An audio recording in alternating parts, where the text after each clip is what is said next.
Hello and hello. Welcome back to the Undisputed Champ YouTube boxing channel. If you like the videos I've already put out, you know what to do. You gotta hit the like button, you gotta hit the subscribe button, and you need to share the video. I thank you for everyone that has been doing so. I thank you for all the subscribers that I have. Road to 500, here we come.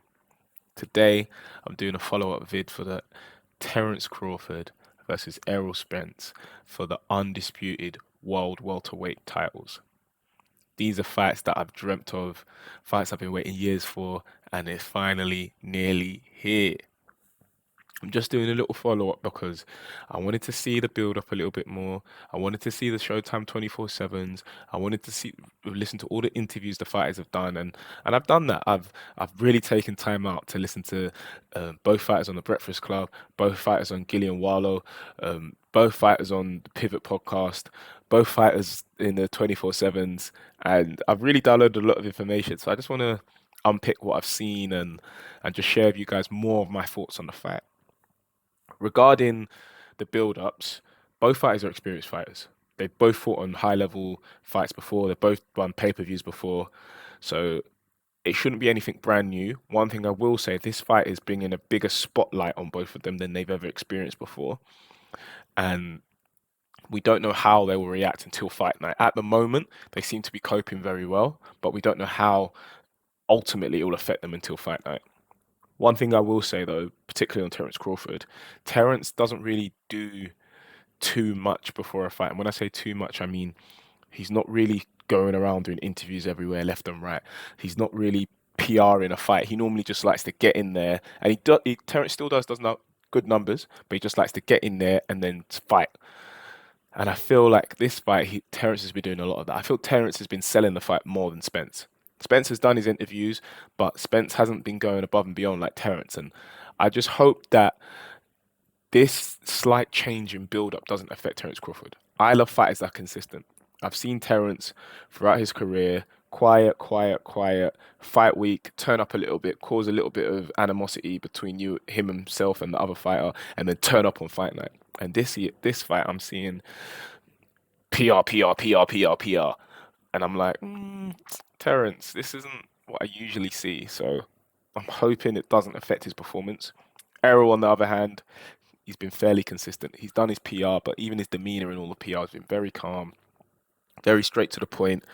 It's kind of like how he fights, very calm, very consistent, but very effective. And I can see that Errol looks to me a little bit more comfortable in this sort of spotlight than Terrance does. Even of the build-ups that they've had face to face at the press conferences, Terrance is always looking for witty comebacks and witty remarks. And unfortunately for Terrance, he's not the most witty guy. He's an excellent fighter and excellent personality and has an excellent family, but he's not a witty guy. So he should just leave all the witty stuff behind and let's just concentrate on fighting. Next thing of the fight itself, listen to the different fighters that they've both fought talk about the fight. Someone like Kell Brook, someone like Sean Porter. Um, Sean Porter basically said he feels like Terrance has more ways to win the fight than Spence does. He feels that Terrance has a slight higher boxing IQ, and due to that, he's going to be able to think on his feet a little bit quicker than Spence, and to be able to win the fight.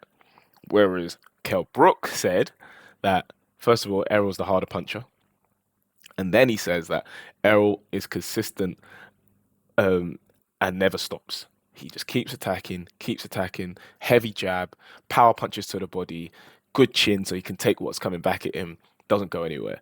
Whereas Crawford, on the other hand, excellent fighter as well, and probably a bit quick, well, not even a bit quicker, definitely quicker, more surprising, but doesn't have the puncher power Errol has, and doesn't have that same steady aggression that Errol has. So it's interesting to hear that point of view from Sean Porter and Kell Brook. My point of view is from when I said originally, I think Terrance will win this fight, but it's very, very close because first of all, Errol Spence is a southpaw, so Terrance switch hitting from orthodox to southpaw that might not affect Spence as much as it has affected other fighters. Spence has seen those different views. He fights as southpaw, so he's ready to see that look, and he's ready to see orthodox because he always fights orthodox fighters. So that might diminish some of that advantage that Terrance normally has. Also, Errol is a bigger fighter with a good chin. Terrance also has a good chin, but fighting a very sturdy welterweight fighter with a good chin might prove an issue because he knows it's not just going to be a spark out job. It's not just going to be a in and out. It's gonna have you're gonna have to grind Spence down. I do still think that Terrance has the higher boxing IQ, has the better athleticism, is quicker, but I actually have to say I think Spence has the better jab. Um, I'm gonna have to concur, and Spence is the bigger puncher. And chin wise, they both have good chins, but I'm gonna have to give the chin advantage to Errol Spence because I've seen Crawford get dropped by Gamboa, and in my opinion, he got dropped by Mean Machine as well. But I haven't seen Spence in any type of trouble. So it's very interesting to me. It's a very interesting fight. I'm still edging Crawford. I think it's going to be close. I think it's going to be a tight fight, but I think Crawford just about had the tools to pull through.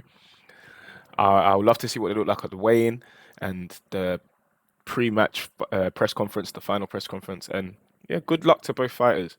If I hope it's an all-time classic and we even get a rematch out of it. So good luck to both fighters. Peace.